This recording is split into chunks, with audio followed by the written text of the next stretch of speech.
أعوذ بالله من الشيطان الرجيم.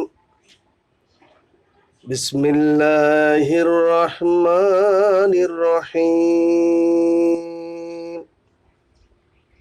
ويل للمطففين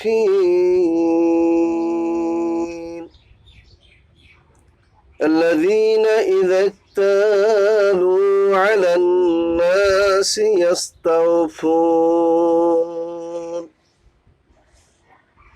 وإذا كالوهم أو وزنوهم يخسرون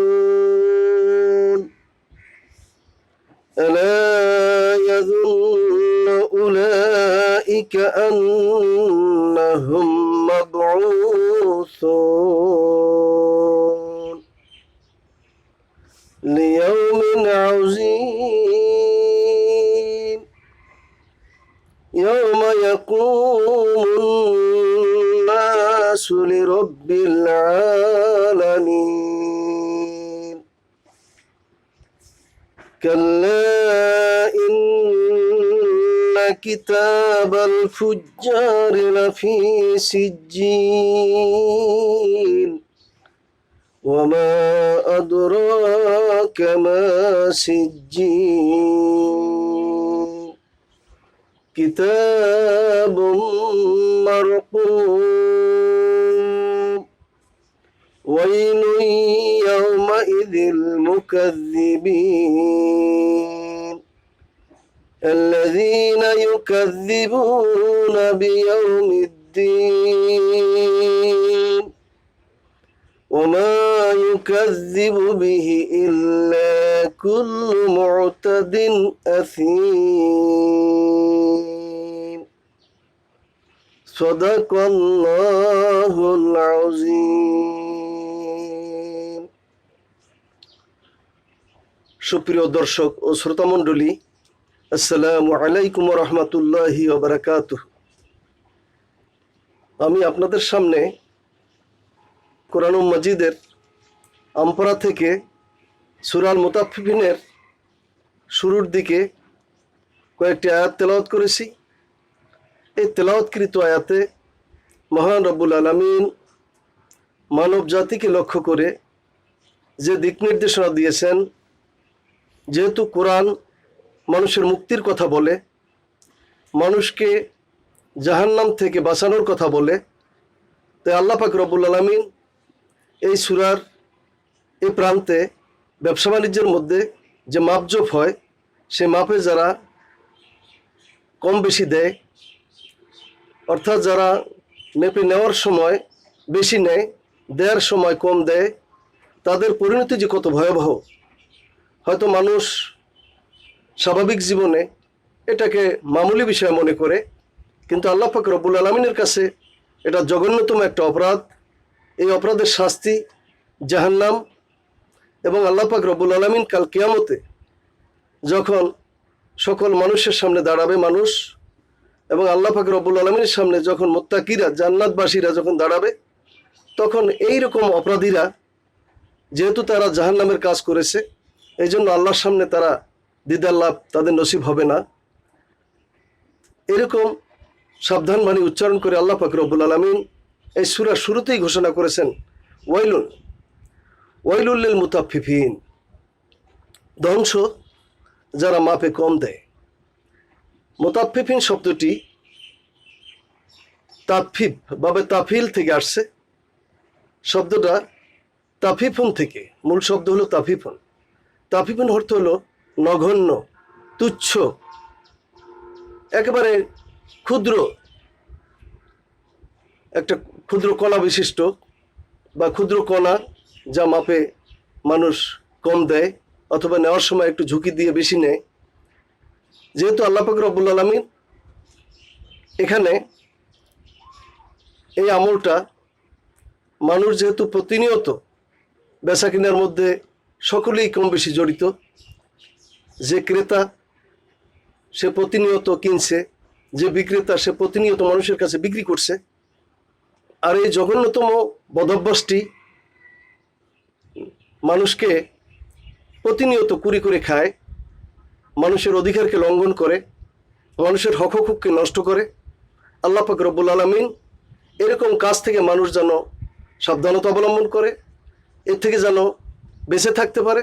আল্লাহ পাক রব্বুল আলামিন দুনিয়ার জীবনে মানুষকে এই সূরার মাধ্যমে আল্লাহ জানিয়ে দিয়েছেন, ওয়াইলুল লিল মুতাফফিফিন আল্লাযীনা ইযা ইক্তালু আলান নাসি ইস্তাফুন। এই মানুষগুলোর অবস্থা হলো এই, যখন সে অন্যের কাছ থেকে নেয়, যখন সে ক্রেতা সাজে, তখন সে বেশি বেশি তার মাপে সে বেশি করে নেয়।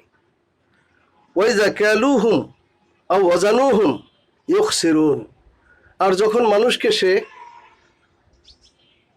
পাল্লায় মেপে দেয়, নিক্তিতে মেপে দেয়, অথবা যে কোনো বাটখারা দিয়ে মেপে দেয়, তখন সে তাকে কম কম দেয়, অর্থাৎ তাকে ক্ষতির মধ্যে ফেলে দেয়। আল্লাহ পাক রব্বুল আলামিন সূরা মুতাফফিফিনের মধ্যে শুধু এই মাপজোপের নেয়ার সময় বেশি নেয়া, দেওয়ার সময় কম দেওয়া, এখানেই শুধু সাবধানবাণী উচ্চারণ করেননি। আল্লাহ পাক রব্বুল আলামিন কোরআনুল মাজিদের সূরা বনী ইসরাঈলের মধ্যে 35 নম্বর আয়াতে এভাবে ঘোষণা করেছেন, ওয়া আউফুল কাইলা ইযা কিলতুম ওয়াজনু বিল কিসতাসিল মুস্তাকিম। আল্লাহ পাক রব্বুল আলামিন ইরশাদ করেছেন যে তোমরা মাপে পুরোপুরি দাও, যখন তোমরা মাপামাপির অর্থাৎ মাপামাপির মাধ্যমে, মাপজোপের মাধ্যমে যখন বেচাকেনা করো, তখন তোমরা সঠিক সঠিক ন্যায় নীতি মাত্রা অবলম্বন করে তোমরা পুরোপুরিভাবে এই মাপ পূর্ণভাবে দাও। ঠিক অনুরূপভাবে আল্লাহ পাক রব্বুল আলামিন সূরা আনামের মধ্যে 152 নম্বর আয়াতে এভাবে ইরশাদ করেছেন, ওয়া আউফুল কাইলা ওয়াল মিজান বিল কিসত। যে তোমরা কাইল এবং মিজান, অর্থাৎ তোমরা যেভাবেই মাপামাপি করো, অর্থাৎ কোনো পাত্র দিয়ে মাপো অথবা তোমরা ওজনে মাপো, সেখানে তোমরা যথাযথ এই কাজটি করো, ন্যায়সঙ্গতভাবে তোমরা কাজটি করো। ঠিক অনুরূপভাবে সূরা আর রহমানের মধ্যে মহান রব্বুল আলামিন ঘোষণা করেছেন, আল্লাহ তাতগাউ ফিল মিজান, অর্থাৎ মিজানের মধ্যে তোমরা বাড়াবাড়ি করো না, মাপজোপের মধ্যে তোমরা বাড়াবাড়ি করো না। অনুরূপভাবে আল্লাহ তাআলা পরের আয়াতে বলছেন, ওয়াকিমুল ওয়াজনা বিল কিসত ওয়া লা তুকসিরুল মিজান। তোমরা ন্যায়সঙ্গতভাবে ওজন করো, সেখানে তোমরা মিজানকে তোমরা ক্ষতিগ্রস্ত করো না। তো এখান থেকে আমরা বুঝতে পারি যে এই বিষয়টা, যেহেতু মানুষ প্রতিনিয়ত কেনাবেচার মধ্যে সবসময় তাকে কম বেশি ব্যস্ত থাকতে হয়, ক্রয় করতে গেলে তাকে কিনতে হয়, বিক্রয় করতে গেলে তাকে বেচতে হয়। ঠিক এই কাজগুলোর মধ্যে যদি প্রতিনিয়ত মানুষ, এক শ্রেণীর মানুষ যারা কেনে এবং বেচে, দুই একই মালের মধ্যে তারা দুই দিকেই লাভবান হয়, কিনতে গেলে বেশি আনে, বিক্রয় করতে গেলে কম দেয়। আল্লাহ পাক রব্বুল আলামিন বলছেন এরা জঘন্যতম অপরাধ, কাজে তোমরা বেচা কেনার মধ্যে, মাপামাপির মধ্যে এই কম বেশি করো না, তোমরা অবশ্যই মাপের মধ্যে তোমরা ইনসাফ, কিসত এগুলোকে অবলম্বন করো।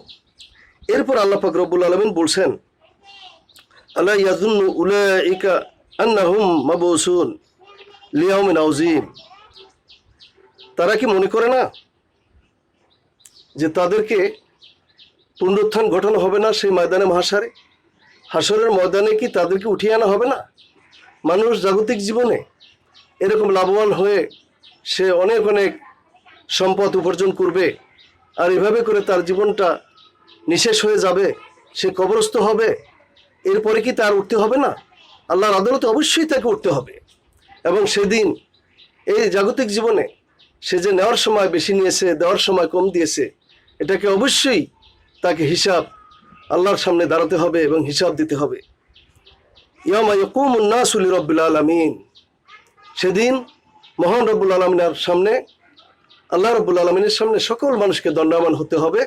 অর্থাৎ কিয়ামতের দিন কেউ লুকাতে পারবে না আল্লাহর আদালত থেকে, আল্লাহর এই ময়দানে মাহশার থেকে কোনো মানুষ ভাগতে পারবে না, পালাতে পারবে না।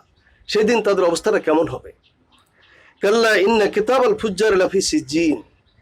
আল্লাহ পাক রব্বুল আলামিন এরপরে ঘোষণা করেছেন যে কাল্লা, তারা মনে করেছে যে দুনিয়ার জীবনে তারা এভাবে বাটপারি করে, সিটারি করে, মাপে বেশি নেওয়া কম দেওয়া, এটা করে মানে পার পেয়ে গেছে, তাদের আর বুঝি কোনো বিচারের সম্মুখীন হতে হবে না, এই বিষয়ে তাদেরকে কোনো জবাবদিহিতা নাই, এটা কখনো নয়। এই ধারণা তাদের ঠিক নয়।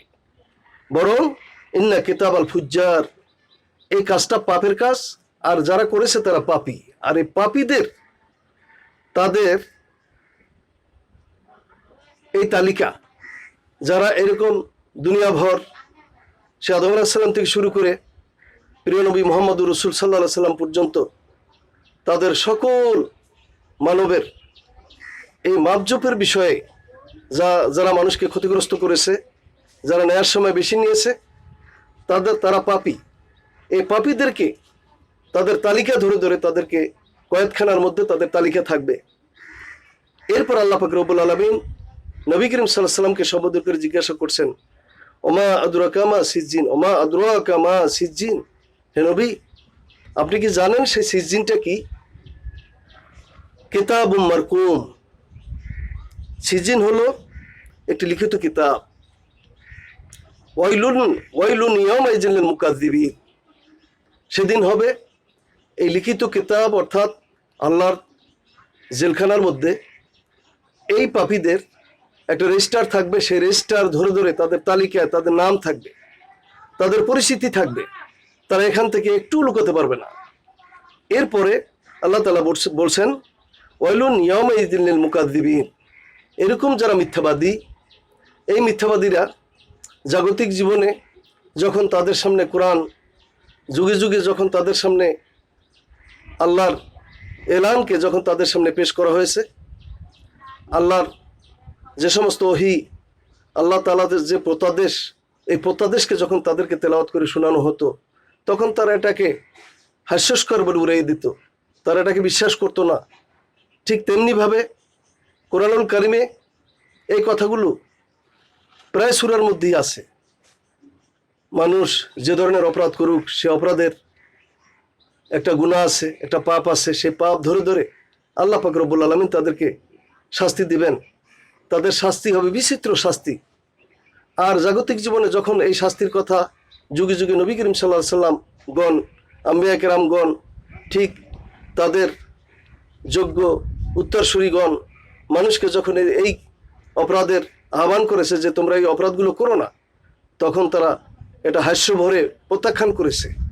তারা নবী আলাইহিস সালামদেরকে তাদের কথায় তারা মূল্যায়ন করেনি, বরং কোনো কোনো ক্ষেত্রে টিটকারি, গালমন্দ, উপহাস করেছে। আল্লাহ পাক রব্বুল আলামিন এই মিথ্যুকদেরকে যে শাস্তি দিবেন সেটা বলছেন ওয়াইলুন ইয়াউমাইযিন লিল মুকাযযিবিন, অর্থাৎ এই মিথ্যাবাদী যারা মিথ্যুক, এই মিথ্যুকদেরকে আল্লাহ তাআলা ধ্বংস করবেন, অর্থাৎ সেদিন তাদেরকে শাস্তি দিবেন। আল্লাযীনা ইউকাযযিবুনা বিয়াউমিদ্দিন, ইয়াউমুল হিসাব, অর্থাৎ হিসাব নিকাশের দিনকে যারা প্রত্যাখ্যান করেছে, যারা মিথ্যা মনে করেছে, আজকের এই মিথ্যাবাদী, এই মিথ্যুকদের জন্য ধ্বংস নেমে আসবে। এরপর আল্লাহ তাআলা বলছেন ওমা ইউকাযযিবু বিহি ইল্লা কুল্লু মুতাদিন আসিম, চরম সীমালঙ্ঘনকারী পাপী যারা, এরাই শুধু এই দিবসকে প্রত্যাখ্যান করেছে, মিথ্যা মনে করেছে। কিন্তু যাদের সামান্য কমন সেন্সও ছিল, যাদের সামান্য ইমানও ছিল, তারা কখনো ময়দানে হাসরের ময়দানে যে উত্থাপিত হবে, তাদেরকে উঠতে হবে, এটা তারা মিথ্যা মনে করেনি, বরং তারা ভয় পেয়েছে, তারা জীবনে সাবধানতা অবলম্বন করেছে, তারা এরকম মিথ্যার আশ্রয় তারা নেয়নি।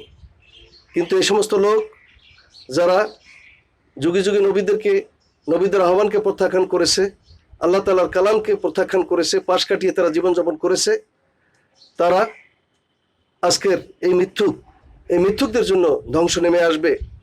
তাদের জন্য আজকের এই সাবধান বাণী আল্লাহ তাআলা উচ্চারণ করছেন ওয়াইজা তুতলা আলাইহি আয়াতুনা ক্বালা আসাতিরুল আউয়ালিন, যখন তাদের সামনে কালামে বারি তাআলা তেলাওয়াত করা হতো, আল্লাহর কালামকে তেলাওয়াত করে করে যখন তাদেরকে ডাকা হতো, সাবধান বাণী তাদের সামনে পেশ করা হতো, তখন তারা টিটকারির ছলে বলতো যেগুলো সেই অলিক যুগের কিচ্ছা কাহিনী, এই আগের যুগের কিচ্ছা কাহিনী, গল্প, এই গল্প আমাদের শোনার প্রয়োজন নাই। কিন্তু আল্লাহ পাক রব্বুল আলামিনের কিতাব মানুষের জীবনের কথা বলে, মুক্তির কথা বলে, মানুষকে জাহান্নাম থেকে কিভাবে মানুষ এড়িয়ে থাকতে পারে, জাহান্নাম থেকে যেভাবে মানুষ মুক্ত থেকে জীবনে ভালো ভালো আমল করতে পারে, সে কথাই কিন্তু কালামের মধ্যে বলা আছে, অথচ তারা সেটাকে মনে করতো আসাতিরুল আওয়ালিন, এগুলো তো সেই আগের যুগের কিস্সা কাহিনী, এভাবে তারা মনে করতো এবং টিটকারি করত। আল্লাহ পাক রব্বুল আলামিন এরপরে বলতেছেন, কাল্লা, তারা যেভাবে মনে করেছে মূলত বিষয়টা সেভাবে নয়।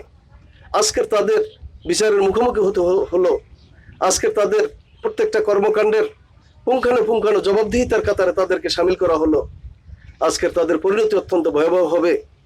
আল্লাহ তাআলা বলছেন, বাল রানা আলা কুলুবিহিম মা কানু ইয়াকসিবুন, তারা জাগতিক জীবনে যত পাপ করেছে, পাপ করতে করতে এমনভাবে পাপের উপরে তারা অভ্যস্ত ছিল যে তাদের পাপ কার্যে তাদের কলবের উপরে জং ধরে গেছে, মরিচিকা ধরেছে। অর্থাৎ তাদের ভালো কথা, ভালো কাজ তাদের অন্তরের গভীরে পৌঁছে নাই।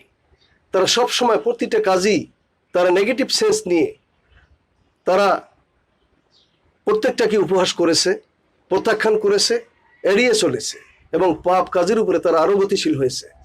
এভাবে করতে করতে তাদের মনের মধ্যে যত ভালো উপদেশ, যত ভালো নসিহত যুগে যুগে নবী করিম সাল্লাল্লাহু আলাইহি ওয়াসাল্লামগণ করেছেন, আম্বিয়াগণ করেছেন, আল্লাহ ওয়ালাগণ করেছেন, আল্লাহর পথে যারা দায়ী, দিনের যারা দায়ী ছিল, তারা যুগে যখন তাদেরকে ডেকেছেন তখন তারা সকল কাজই উপহাস করেছে, কখনো প্রকাশ্যে, কখনো অপ্রকাশ্যে, কখনো তারা প্রতিবন্ধকতার সৃষ্টি করেছে, কখনো তারা তাদের জন্য বাদ সেজেছে। আল্লাহ পাক রব্বুল আলামিন এরপরে বলছেন, কাল্লা ইন্নাহুম আর রব্বিহিম ইয়াউমাইযিন লামাহজুবুন, বরং তারা যেভাবে এই দিবসটাকে উপহাসের ছলে মনে করেছে যে না, মানুষ মরে যাবে, পচে যাবে, গলে যাবে, হাড্ডিগুলো চূর্ণ বিচূর্ণ হয়ে যাবে, কিভাবে তাদেরকে আবার জীবিত করবে, আবার তাদেরকে হিসাবের কাতারে নিয়ে আসবে, এটা তারা বিশ্বাস করতে পারেনি। আজকের আল্লাহ পাক রব্বুল আলামিন তাদেরকে বলছেন যে আজকের যেহেতু ঈমান ওয়ালারা যারা জাগতিক জীবনে ভালো নেক আমল করেছে, ভালো ভালো আমল করে করে আজকের যারা জান্নাতের মালিক হয়ে গেছে, তারা আল্লাহ পাক রব্বুল আলামিনের দিদার লাভ করবে। এই পাপীরা, পাপাচারীরা যারা বিশ্বাসে, আকীদায় যারা ছিল নষ্টের কাতারে, যারা নিজের আমলে জিন্দিগিতে তারা ছিল ব্যর্থ, যারা যুগে যুগে নবী আল্লাহদেরকে, যারা যুগে যুগে পয়গম্বরদেরকে উপহাস করেছে, মিথ্যুক বলে তাদেরকে তাড়িয়ে দিয়েছে, যাদের থেকে তারা দূরে দূরে থেকেছে, এই লোকেরা আল্লাহ পাক রব্বুল আলামিনের দিদার থেকে আজকের বঞ্চিত। সম্মানিত সুধী, আমাদের এই ছোট্ট সূরায় আল্লাহ পাক রব্বুল আলামিন এই যে আমাদের জীবনে প্রচলিত, আমরা প্রতিদিন নিত্যদিন কেনাকাটা করি অথবা বেচা বিক্রি করি, এর মধ্যে যে পাপ আছে, আমরা অনেক সময় এর থেকে নির্বিকার থাকি। হয়তো একটু বেশি নিলাম, নয়তো একটু কম দিলাম, মনে করছি এটা ছোট্ট কোনো পাপ। কিন্তু এই ছোট্ট পাপ যখন বারবার করে, তখন এটা বড় পাপে পরিণত হয়, কবিরা গুনায় পরিণত হয়। আল্লাহ পাক রব্বুল আলামিন এরকম মুরতাকাবে কবিরা, অর্থাৎ বড় গুনার আজকের যারা অংশীদার, আজকের যারা মুরতাকাবে কবিরা হয়েছে, বড় গুনাহগার হয়ে আজকের ময়দানে মাহশারে যারা উঠে এসেছে, আল্লাহ পাক রব্বুল আলামিন তাদেরকে দিদার দিবেন না, আল্লাহ তাদেরকে দর্শন থেকে তাদেরকে বঞ্চিত করবেন। সুম্মা ইন্নাহুম লাসালুল জাহিম, এরপর অবশ্যই তারা জাহান্নামের মধ্যে পতিত হবে। তাদেরকে আবাদান আবাদ যে জাহান্নাম দুনিয়ার কোনো শাস্তির মতো নয়, যে জাহান্নাম বিশাল বিশাল বড় বড় খাদ, গভীর গর্ত, দাউ দাউ করা আগুন, সে আগুনের মধ্যে তাদেরকে ফেলে দেওয়া হবে। সম্মানিত সুধী, আমার আলোচনার শেষ প্রান্তে আমি আপনাদের কাছে নিবেদন করতে চাই, আমরা এই সূরা আমরা কিন্তু রমজান মাসে প্রতিনিয়ত তেলাওয়াত করি। খতমে কোরআন যখন আমরা করি তখন আমরা তেলাওয়াত করি। আমরা যারা তেলাওয়াত করতে পারি না তারা কিন্তু শ্রবণ করি।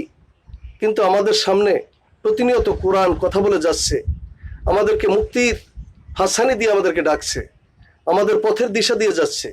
কিন্তু আমরা জাগতিক জীবনে, খেলতামাশার জীবনে আমরা অবলীলায় আমরা আল্লাহর কথাকে এড়িয়ে যাচ্ছি। অনেক সময় এটাকে গভীরে আমাদের অন্তঃকরণে আমরা পৌঁছাই না, এটার গুরুত্ব আমরা অনুধাবন করার চেষ্টা করি না। আমলি জিন্দিগিতে আমরা এটাকে হালকা মনে করি। এটা যে কত বড় গুনাহ আমরা এই সূরার আলোচনা থেকে আমরা জানতে পারলাম যে এর বদৌলতে মানুষ জাহান্নামে যাবে। এখানে উল্লেখযোগ্য যে এই মানুষের অনেক অনেক ভালো আমল থাকবে, কিন্তু সে ভালো আমলগুলো এই ছোট্ট ছোট্ট পাপ এর মাধ্যমে হকুল ইবাদ নষ্ট হচ্ছে। এই অনেক বড় সব মানুষকে কিন্তু সেদিন এই এই ছোট ছোট গুনার থেকে মানুষের এই অধিকার নষ্ট করার কারণে তাদেরকে বড় বড় সবগুলো দিয়ে দিতে হবে। এরপরে দেখা যাবে যে তাদের টোটালি কোনো নেক থাকবে না, নেকের পাল্লা তাদের ভারী হবে না এবং আল্লাহ পাক রব্বুল আলামিন তাদেরকে জাহান্নামে দিবেন। কাজে আসুন আমরা এই সূরা যেমনিভাবে তেলাওয়াত করি এটার অনুবাদ তাফসীর আমরা বোঝার চেষ্টা করি এবং এর আলোকে আমরা জীবন গড়ি এবং আল্লাহ পাক রব্বুল আলামিনের কাছে ফরিয়াদ করি, হে আল্লাহ, আমাদের জাগতিক জীবনে আমরা যেন কোনো পাপকেই ছোট না মনে করি সেই দিশা তুমি আমাদেরকে দাও এবং আমরা যেন ভালো আমলের মাধ্যমে আমরা জান্নাতের মালিক হতে পারি সেই তৌফিক তুমি আমাদেরকে দান করো। ওয়াখির দাওয়ানা আনিল হামদুলিল্লাহি রাব্বিল আলামিন। আসসালামু আলাইকুম ওয়া রাহমাতুল্লাহি ওয়া বারাকাতুহু।